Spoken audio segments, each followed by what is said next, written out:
નમસ્કાર વાલા દર્શક મિત્રો, ન્યૂઝરૂમ પાલિતાણા યુટ્યુબ ચેનલમાં તમારું સ્વાગત છે। વાલા દર્શક મિત્રો, તો ચાલો આપણે જાણી લઈએ કે ખેડૂતો માટે સધિયારો જ્યાં નુકસાન છે ત્યાં રાજ્ય સરકારે ખેડૂતોને બેઠા કરવા માટે મુખ્યમંત્રી ભૂપેન્દ્રભાઈ પટેલે કેબિનેટની અંદર મોટો નિર્ણય લીધો છે। તો શું છે નિર્ણય, સંપૂર્ણ વિગતે આપણે આગળ વિડીયોમાં દેવાના છીએ। તો આપણી ચેનલને હજુ સુધી સબસ્ક્રાઇબ ના કરી હોય તો ફટાફટ આપણી ચેનલને સબસ્ક્રાઇબ કરો, જેથી કરીને નવી માહિતી તમારા સુધી પહોંચતી રહે।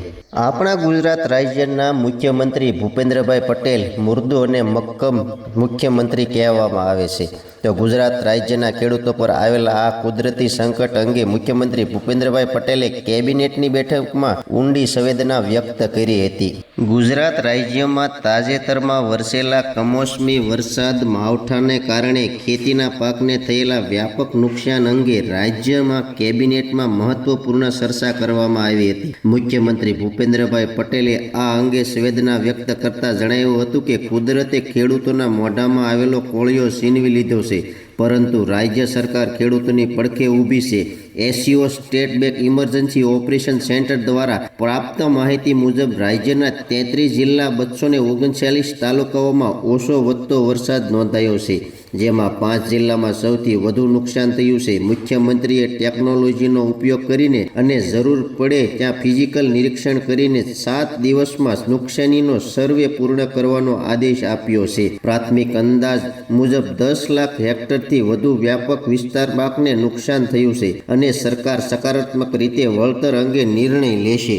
ગુજરાત રાજ્યના મુખ્યમંત્રીની કેબિનેટમાં બેઠકમાં ઊંડી સંવેદના વ્યક્ત કરી હતી। તેમણે જણાવ્યું હતું કે ખેડૂતોના ખમીરને હું અભિનંદન આપું છું અને રાજ્ય સરકાર આ સંકટની ઘડીમાં ખેડૂતોને બેઠો કરવા માટે સધિયારો આપી રહી છે। મુખ્યમંત્રીએ સ્પષ્ટ કર્યું હતું કે સરકાર જે કંઈ સહાય કરશે તે કોઈ ઉપકાર તરીકે નહીં, પરંતુ ફરજના ભાગરૂપે કરશે, કારણ કે જ્યાં નુકસાન થયું છે ત્યાં રાજ્ય સરકાર ખેડૂતોને પડખે છે અને સકારાત્મક રીતે આ અંગે નિર્ણય લેવામાં આવશે।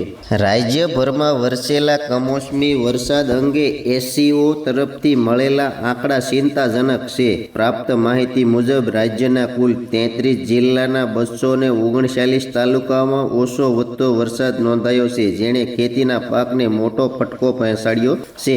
આ પૈકી 5 જિલ્લાઓમાં પાકને સૌથી વધુ નુકસાન થયું હોવાનું પ્રાથમિક તારણ છે। પ્રાથમિક અંદાજ અનુસાર 10 લાખ હેક્ટરથી વધુ પાકને નુકસાન થયું હોવાનો અંદાજ છે, જે દર્શાવે છે કે આર્થિક નુકસાનીનું પ્રમાણ ખૂબ મોટું છે।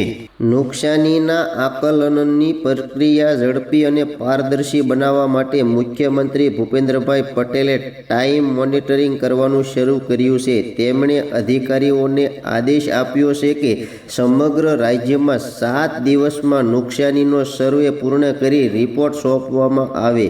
આ સર્વેની કામગીરીમાં ટેકનોલોજીનો ઉપયોગ કરવામાં આવશે।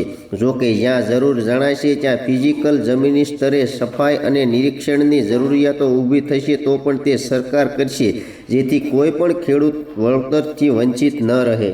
કમોસમી વરસાદને કારણે અનેક પાક હજુ પણ ખેતરોમાં ઊભા છે। આ ઊભેલા પાકમાંથી ખેડૂતો થોડું ઘણું મેળવી શકે તે માટે રાજ્ય સરકારે એક વિશેષ માર્ગદર્શિકા ગાઈડલાઈન તૈયાર કરી છે। આ ઉપરાંત આગામી શિયાળુ પાક માટે વાવેતરના ઝોન મુજબ પાક કરવા અંગેની એક નવી માર્ગદર્શિકા પણ ટૂંક સમયમાં બહાર પાડવામાં આવશે। સરકારનો હેતુ એ છે કે ખેડૂતોને ઓછામાં ઓછું નુકસાન થાય અને આગામી પાકની તૈયારી યોગ્ય રીતે કરી શકે। ગુજરાતમાં જ્યાં પણ નુકસાન થયું છે સરકારે સર્વે કરાવવાનો 7 દિવસમાં અધિકારીઓને આદેશ આપણા મુખ્યમંત્રી શ્રી ભૂપેન્દ્રભાઈ પટેલે આપી દીધા છે।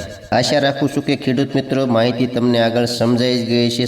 માહિતી કેવી લાગી કોમેન્ટ બોક્સમાં કોમેન્ટ કરજો। ચેનલ પર નવા છો તો સબસ્ક્રાઇબ કરવાનું ભૂલતા નહીં। હવે મળશું એક નવી માહિતી સાથે, ત્યાં સુધી બધાને જય જવાન, જય કિસાન, ભારત માતા કી જય।